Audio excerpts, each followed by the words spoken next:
Hi, Anel. Hi, everyone. I'm here with my friend Anel. She was talking to me the other day and she was asking me about what I do and all the hats I wear and all of the types of things I'm up to. And I thought maybe we could have the conversation live here on Facebook and she can I can explain a bit more about what I do in conversation.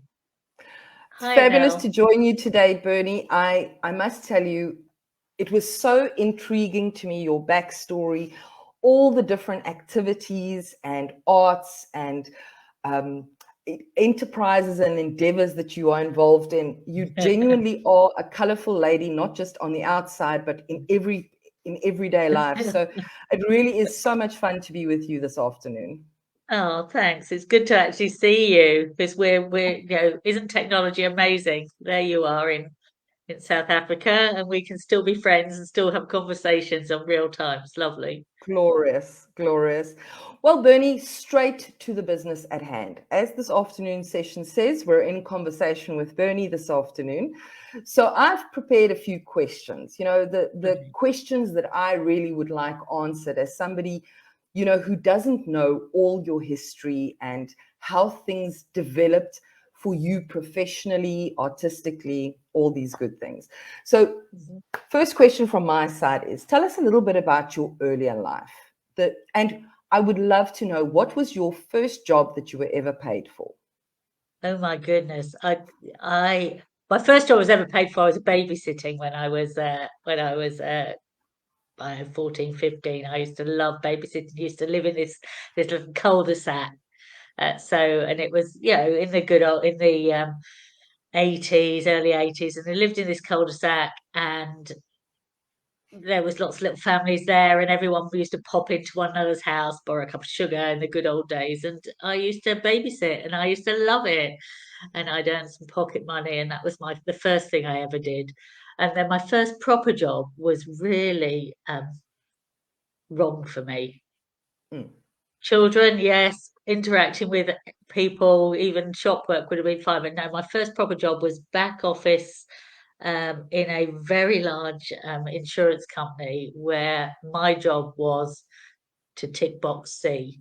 I wasn't supposed to ask where it had come from and who had ticked A and B and Y, and I wasn't supposed to know where it was going and what was going to happen to it with D, E, and F. It was none of my business, and I had to just be in that slot, and that did not suit me at all. And I kind of fell into that, and it was horrific.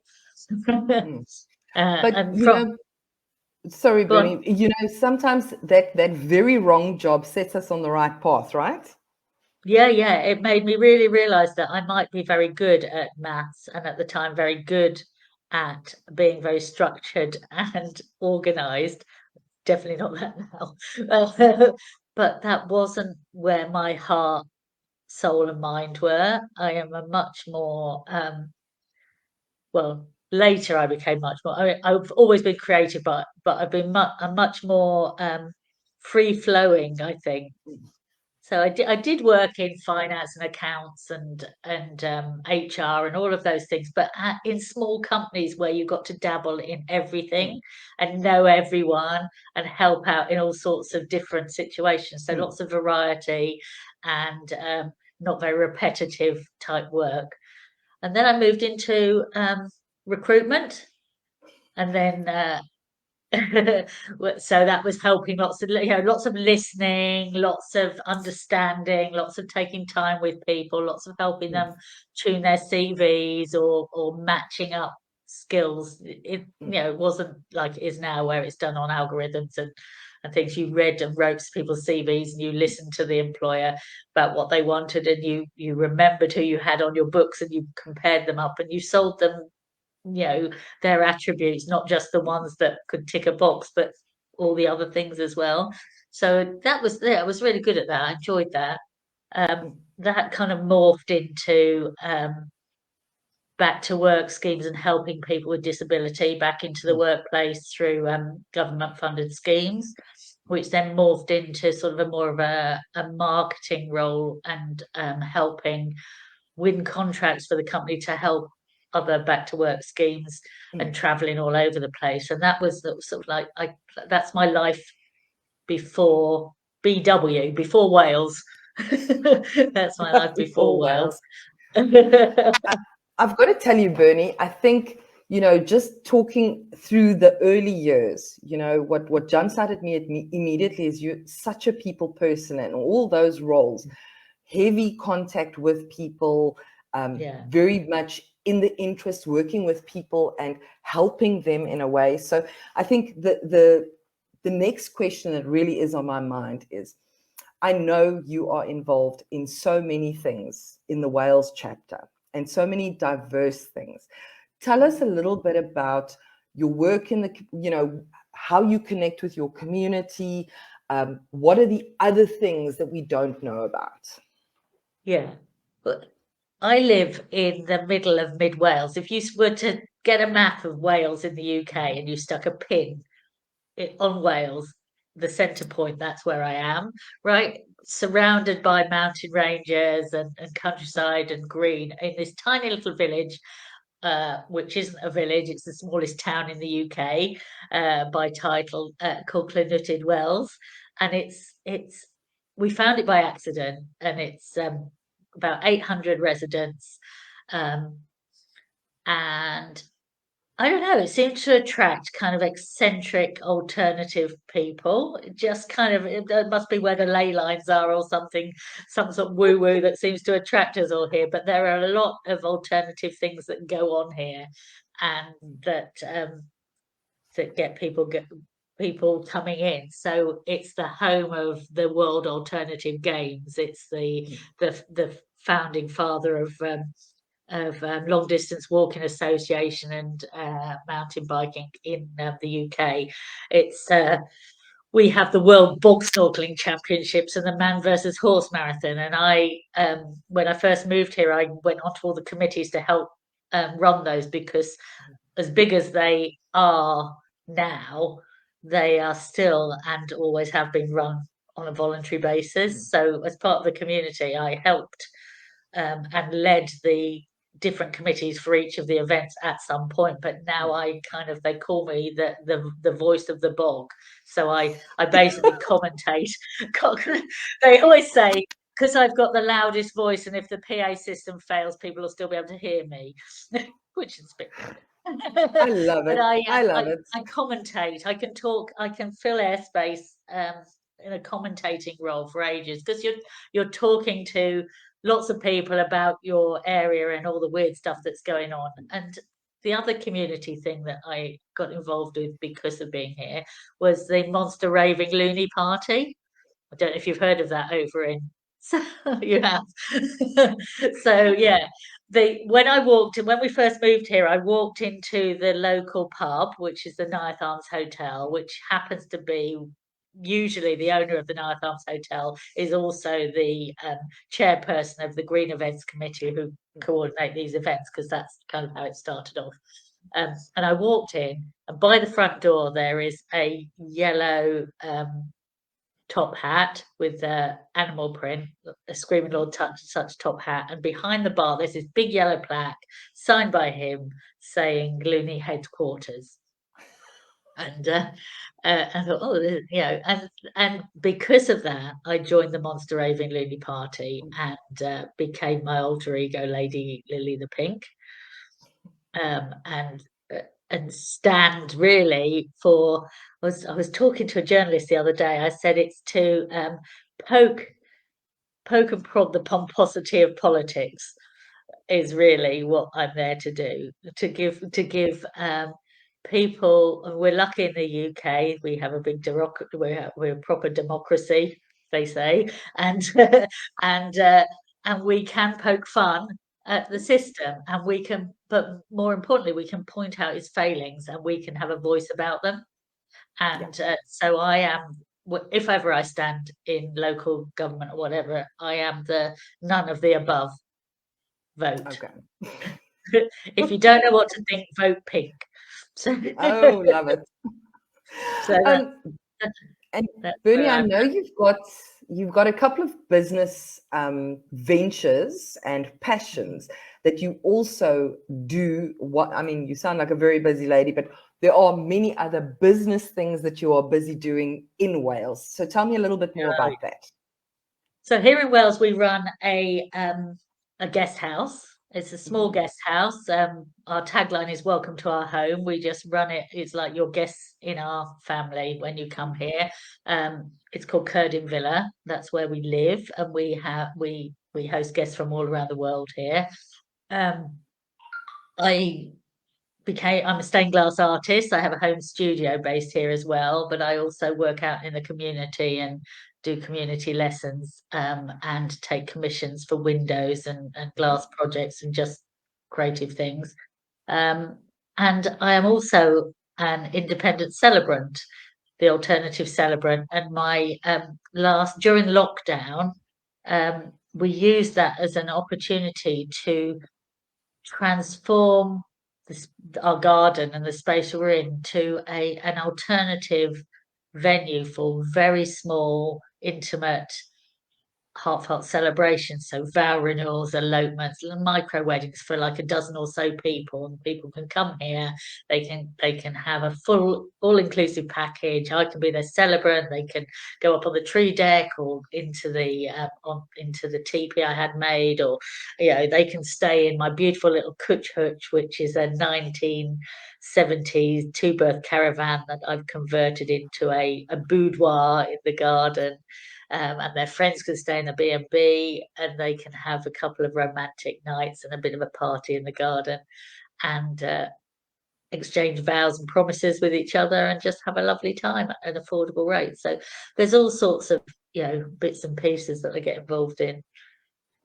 Well, Bernie, I have to tell you that you are definitely on my bucket list to visit if I ever get back to the UK. So I will make my my reservation well in advance. But I'm definitely very intrigued by the Kutch. That is such a gorgeous Yeah. little Oh, space. Um, yeah. you mentioned the celebrant work. How did you decide? Did you wake up one morning and say, I want to do weddings? Or what was the impetus that got you started on that road? When I was first um, looking at it, it kind of evolved. I never thought about being a wedding celebrant. My Mm, original plan was that I wanted to be a funeral celebrant. mm, I'd been to uh, funerals, as we all, do. inevitably do. Some of them had been very high church and very austere, Mm-hmm, for people in the community, very traditional. Some had been very, like my uncle's, had been very warm and inviting and flexible and reflective of his personality, and he had had this wonderful humanist um, service, and it really, really helped you or helped me and everyone else take that first step on that very rocky journey through the process that is grief. And I think it's because they talked very much about how, um, as a community of people who had this shared connection with this person, you could support one another and help one another and use your inner strengths and weaknesses to be a collective, and it was all very much about what you could do as a collective of people and individuals to tread that path, how and also all the wonderful stories and the poignancy of the person that you're saying goodbye to, and it didn't have to have anything spiritual or religious.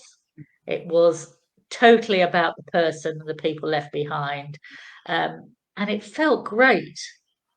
um, the only restriction that with a humanist celebrant is that they won't involve anything spiritual or mm, religious, and quite often people say they're not, but they mm, like a particular hymn, or they mm, like a particular poem that talks about God or heaven or something, or some people have um some spirituality. They might want a singing bowl, or to meditate, or something like that, Mm. or do something Buddhist, and just bring in elements of things that give them Yeah. comfort. And as an independent, I realized I could offer that to a Mm. family who were grieving. And so I wanted to become a celebrant, an independent celebrant. And I looked into it and I couldn't afford it at the time. So I didn't do anything about it. And then a wonderful friend of mine, who I had mentioned I wanted to be a celebrant to, went, "Oh, I want to be a celebrant." And she went and got on with it because she's very dynamic and absolutely brilliant. Her name is Dinah Liversidge. I think you are friends with her too. So, and she trained to be a celebrant, but her history is training and coaching. So Mm. she eventually set up a training program for celebrants, and I was Mm. her first client. So I trained to be a funeral celebrant, and then lockdown happened. Mm. So I couldn't do anything because Yeah. the funeral industry is very closed anyway. And we're in Mm. Wales, and it's perhaps even a bit more traditional. Mm. Funerals are still a bit more traditional, but the complexities of lockdown and Mm. meant that funeral directors weren't really interested in talking to somebody new. So I Mm. trained to do the wedding side. Um, and Which it brings was also me, involved. you just mentioned something that triggered my next thought and my next question. You Yeah. said people tend to be more traditional. Your naming on your social media is the alternative celebrant. How did you, I mean, obviously we can all see you live out loud and in color, and seize the day, but what was the deciding factor when you got to the alternative celebrants? I'm very keen to empower people to not feel they have to follow tradition and rules if they don't want to, or that to be allowed to pick and mix, or to think of an alternative way of doing something that has been traditionally done. So I kind of wanted to be able to give them permission, present them with ideas, um, tell them that the ideas and their dreams weren't crazy and they were allowed to do that, and sort of be on their side. And that's kind of why I wanted to do alternative. Basically, it's a no rules approach to um, celebrating or commemorating or remembering someone's life. So be that with a funeral or a farewell, or with a joining, or with a welcome to something new, or anything in between. Bernie, this again leads me to my next question. I know you mentioned in conversation with me that you can literally celebrate anything.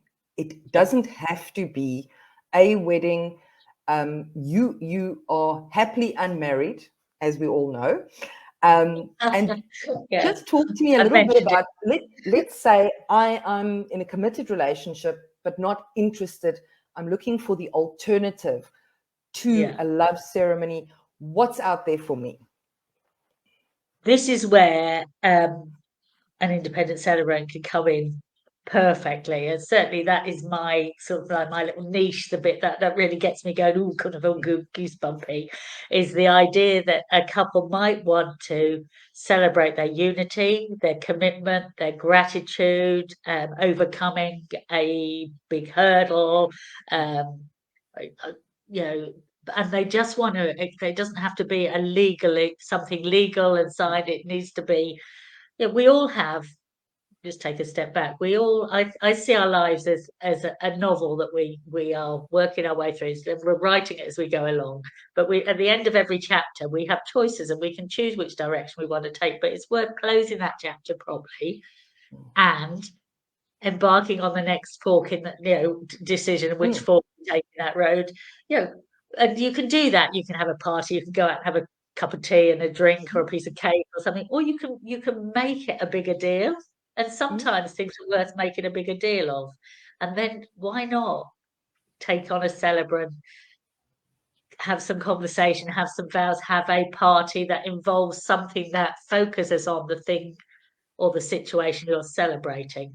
And I think that that can be anything. I mean, for example, I decided that John and I, happily unmarried now, we live in happily unmarried bliss, and we had an event when we had hit 25 years, and then when we were it was 28 and a half years, and for no other reason than it just felt nice, we decided we wanted to do a starlit gratitude ceremony. So we wanted to stand in the dark with our children and their partners, and just remind each other what we have achieved, what we are grateful for, um, from each other, and what we are looking forward to achieving together or doing together for the future.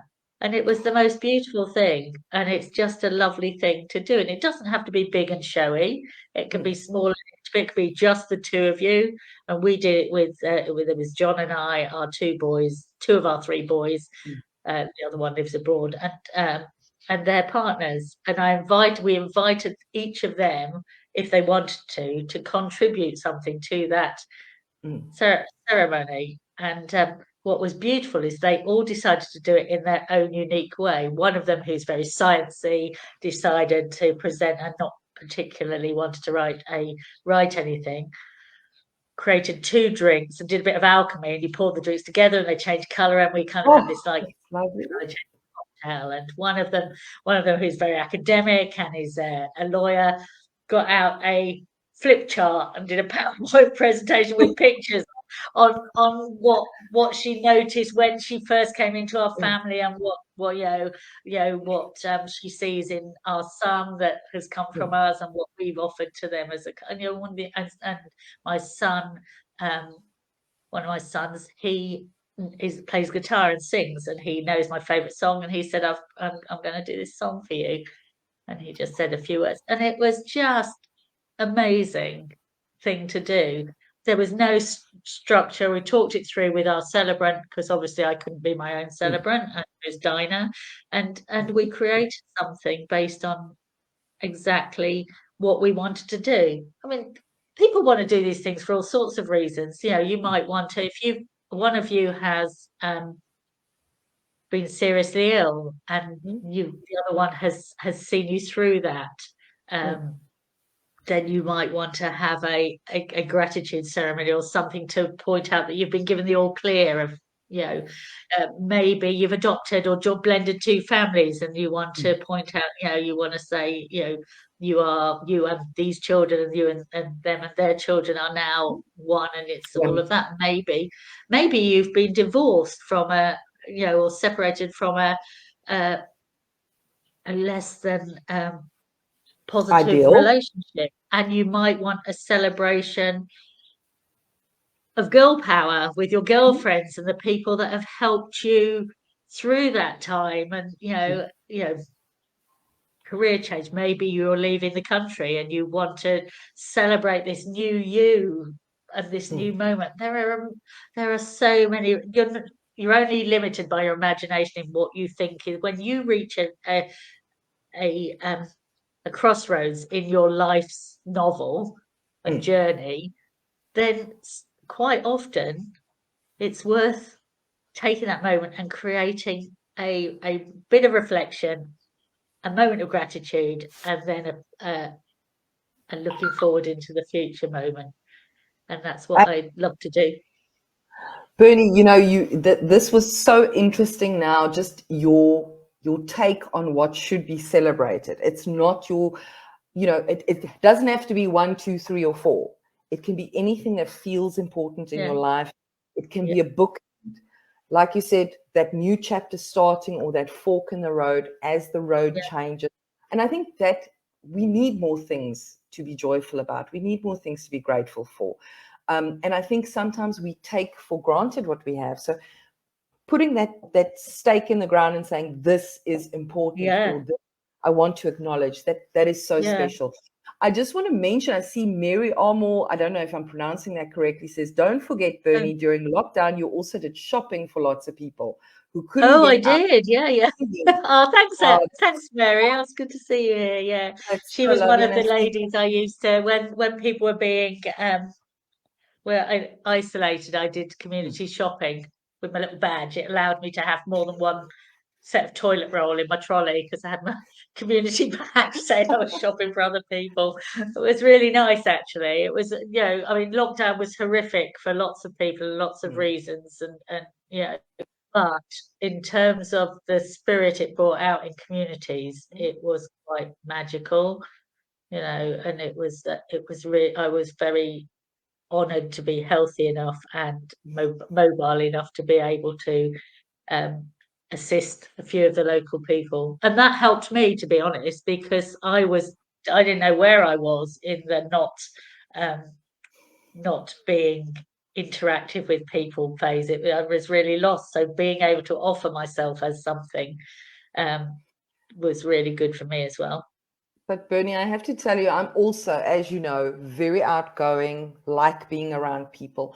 I literally found myself having drawn out conversations with a checkout teller when I'm doing my shop, just because I don't want to go home. So starved Yeah. for conversation. So I hear what you're saying. It wasn't so good for the extroverts.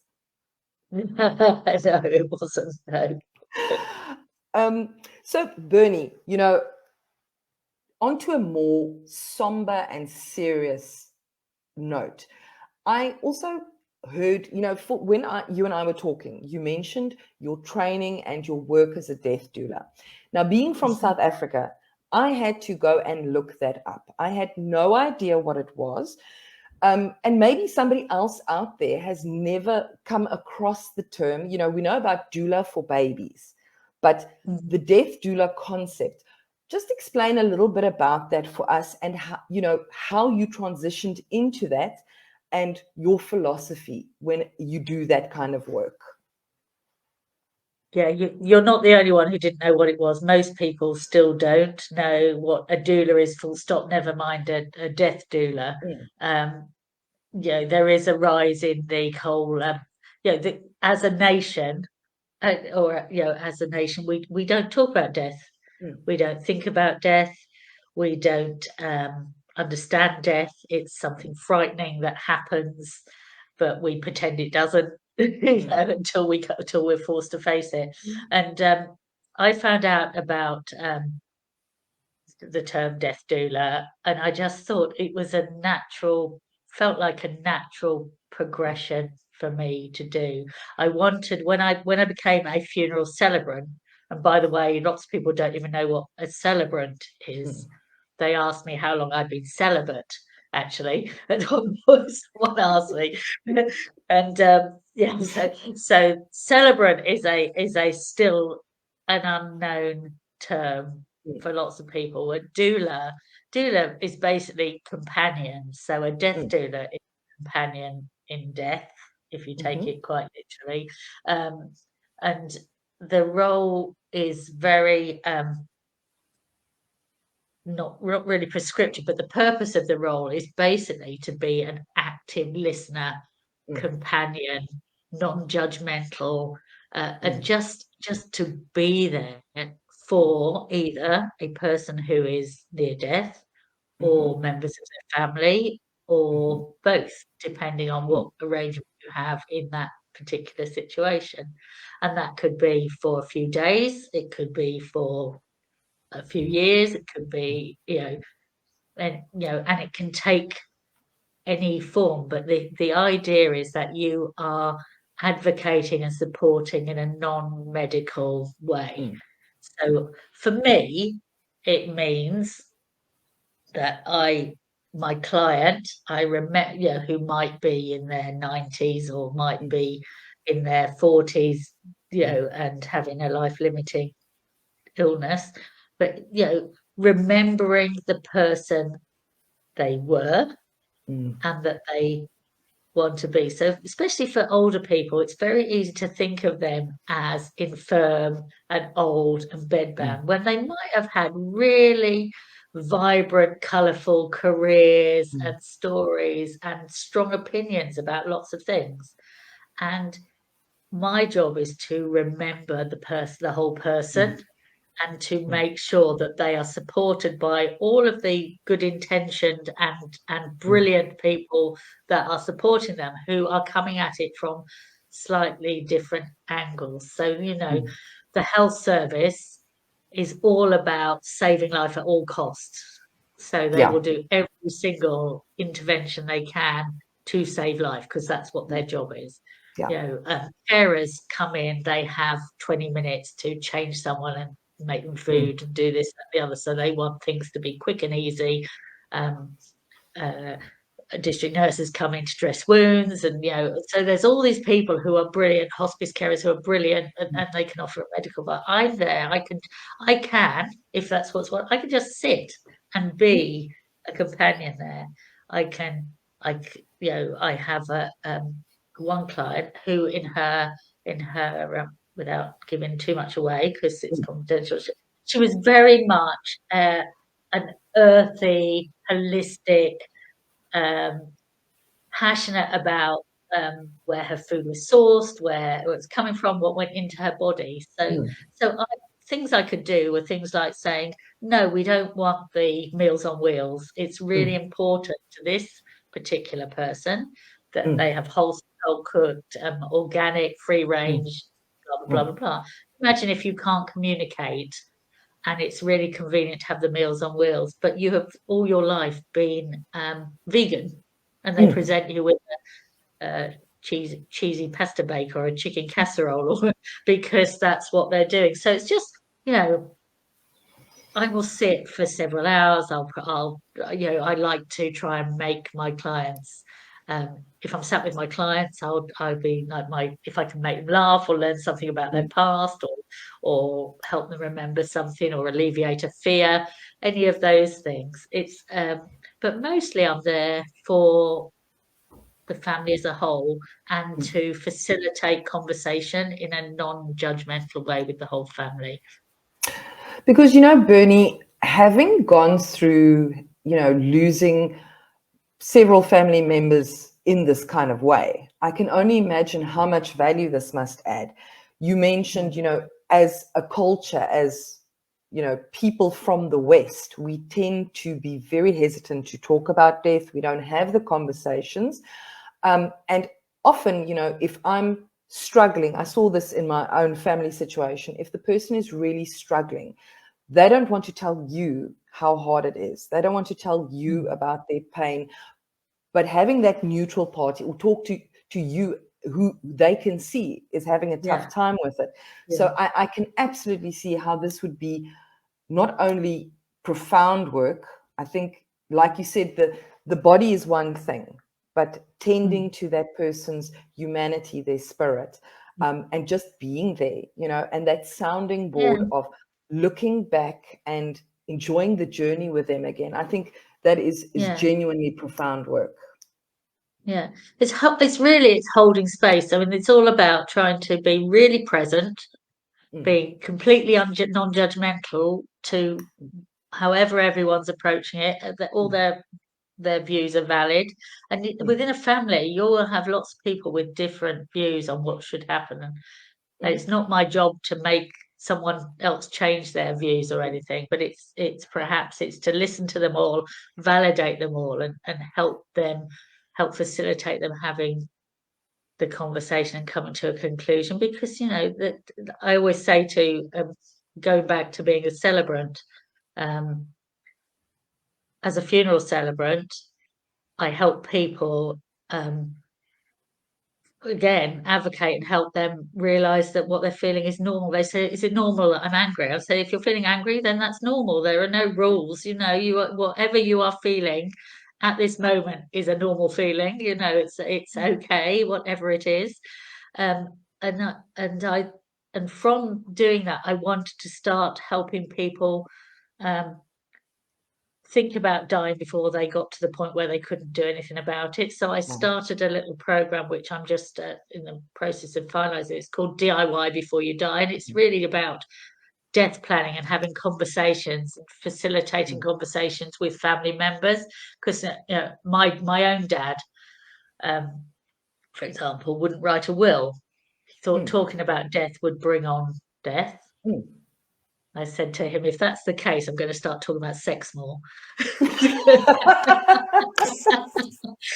It doesn't do, that's not how it works, you just got to, but if I don't know what you want, I don't know where Mm, things are kept, you haven't yeah.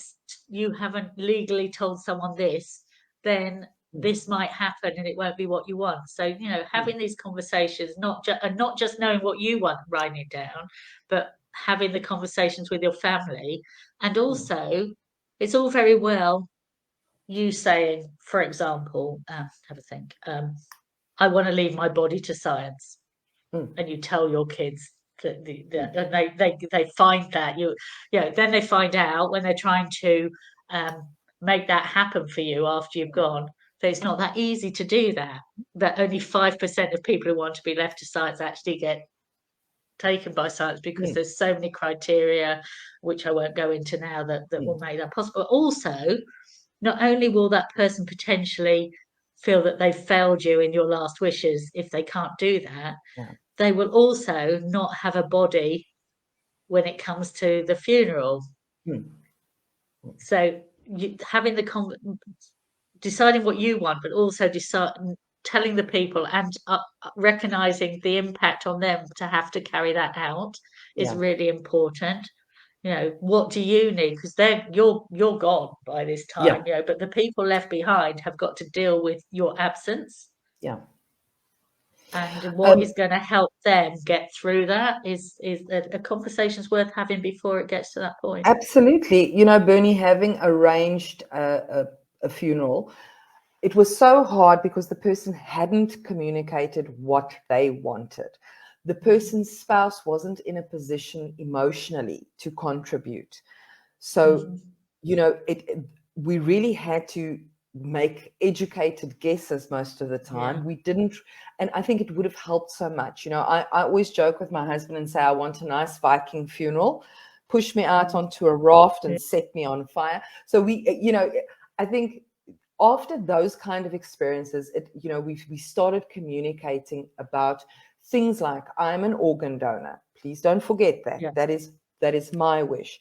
Whether you want to be resuscitated or not, all those things. If you Mm-hmm. make those decisions, you take so much pressure off the family.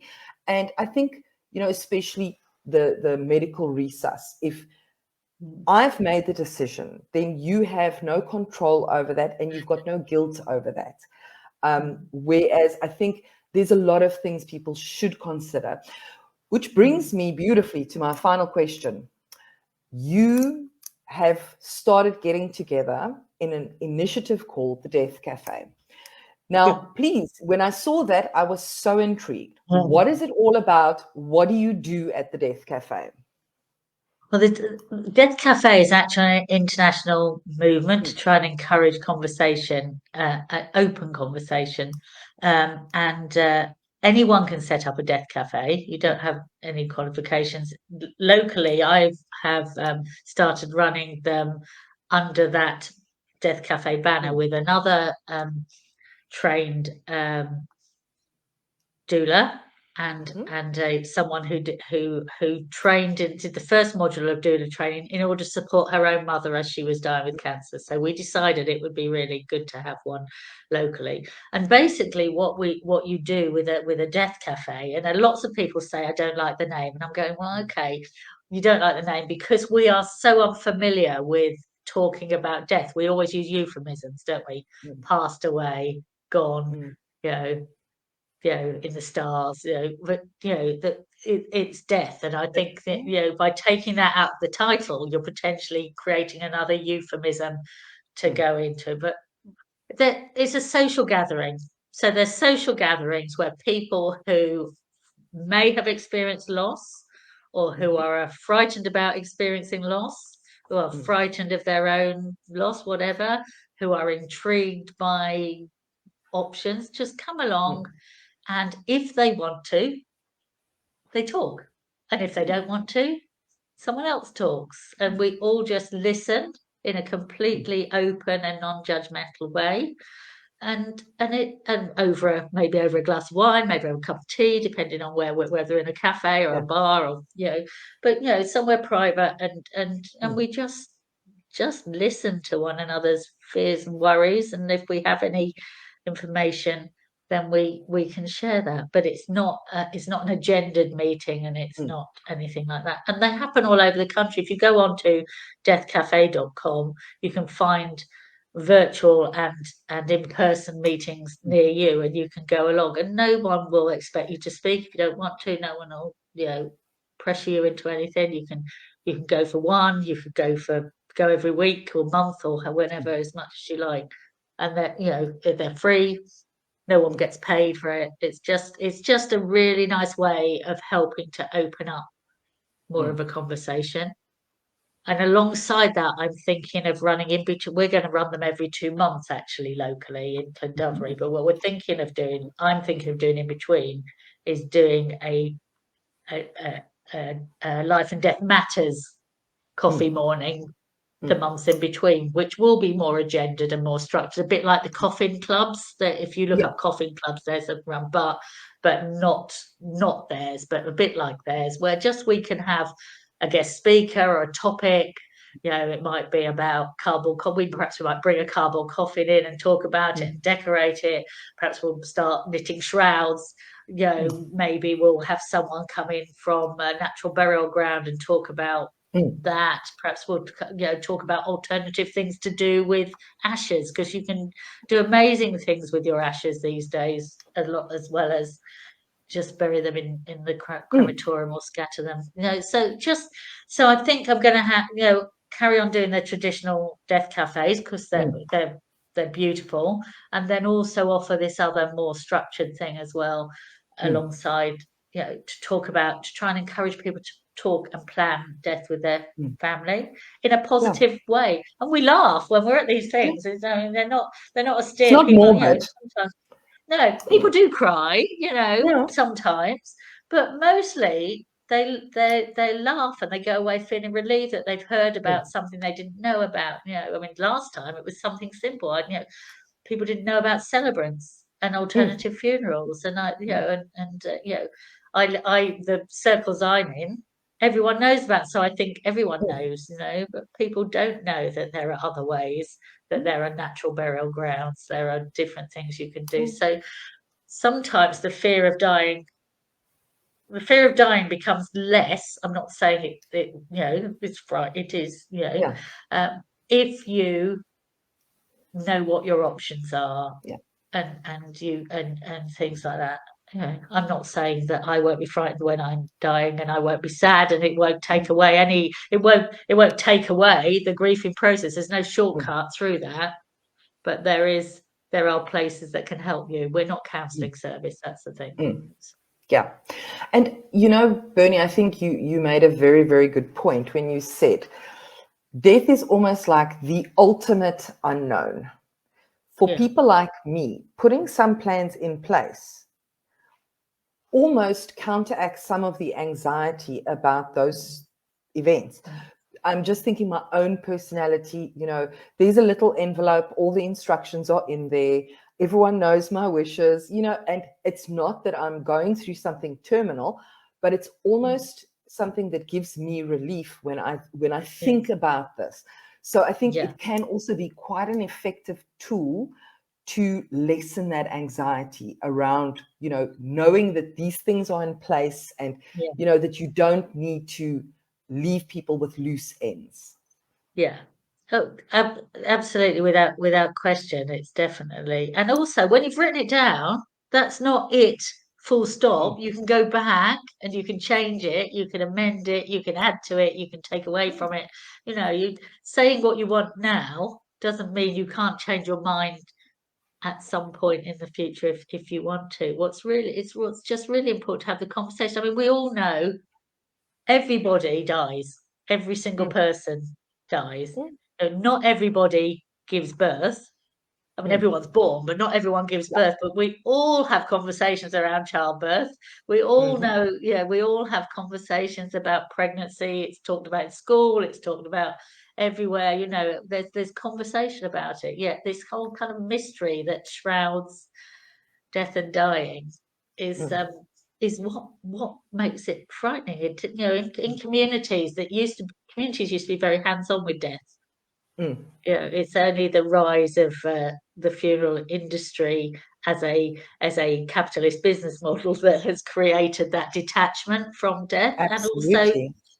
central heating in houses.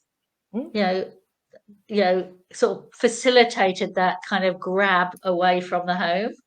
mm, Kind of, you know, I mean, there is no reason why you can't keep a loved one at home after they've died if you want to, mm, not forever, obviously, but you know, mm. for a few days or Yeah. whatever. But we are led to believe that they have to be whisked away into this, Mm, you know, controlled environment. But mm, there are very easy ways to get that bit of time and allow mm. yourself time at those moments when things happen so fast. You don't have the oh, are you still there? You don't have Yep. the Yep. time. So I've managed to hide you. I don't know where you are. We can still hear and see you. You're Oh, still looking that's all right. great. Oh, that's right. Yeah, irrespective of you know, there is time, and if you've written some thoughts down, they will give you the breathing place for those times, because otherwise things just kind of you get snowballed into a process. Mm, Um, and you don't have you know, and that's what we're trying to avoid really absolutely. yeah. And the other thing which I was thinking when I was talking to you a moment ago was saying goodbye doesn't have to be, you know, that funeral, that first saying goodbye, funeral, wake, burial, that's not a 30-minute slot where absolutely everything has to be said and that's the final time you can say and think about these things. You know, you can have another memorial at Mm, another time. You can have another celebration of that person's life at another time as well. You know, you will remember someone who has died every time.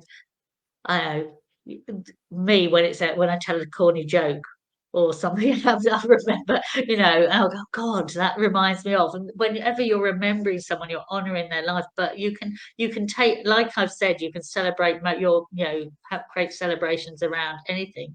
You can create a second, third, fourth celebration of somebody's life on an mm. anniversary, or just because it feels right Just because. Yeah. at a particular time or in a particular location. You think, right, Mm, okay, let's do it. So you don't have to get everything said on day one and then move on. That's not mm. how grief and all that works. Definitely not. Definitely not. Mhm. And Bernie, you know, I think the uplifting thing here for me is that, you know, while you can still make some decisions and make some choices about it, while you can still Yeah, be in the driving seat, and while you can plan something that will be healing for your family and friends, it will not be that final. I mean, no, you posted a great quote the one day that said, "Grief is like glitter." You know, you yeah. think you've got it all out. You never really get They're all over it. you'll find it for But the rest of your life. It will be there. There'll be a bit exactly. stuck in the carpet or at the corner of the And wardrobe or whatever. You know, you will always. I say when I have the honour of helping a family say goodbye to a loved one at a funeral or memorial, I always say that I always thank them, because I would have not known them or the stories of their loved ones had that person not passed away and they had asked me to help them. And that the stories they have shared with me, something within those stories will become part of me. mm, And that, you know, something for everybody that I've said goodbye to, something will have stuck with me. And there's a little ripple of that person's life that I carry with me into my life and beyond, so that, you that's know, gorgeous. you know, and that's kind of the glitter. The glitter. Well, Bernie, you have given me a lot of glitter and a lot to think about this Oh, afternoon, and a lot of very interesting tidbits about you. So, thank you very much for inviting me on. It really, time flies when you're having fun. I see we've had a great cracker of a session. Thank you very much. we have. Oh, it's so good to spend time with you and now as well. I really enjoy spending time with you, so that was And really I'm great. 100% sure that everyone on your social media platforms this afternoon, whether they tune in live or catch it later, will find it as fascinating as I have. So thanks very much, Bernie. We will definitely be leaving some of those links for your villa and Yeah, the stained glass in the comments so that anyone who finds this later or wants more information on that can go and have a look. cool. That's great. Oh, good to see you. Thanks for your time. Take care. See you.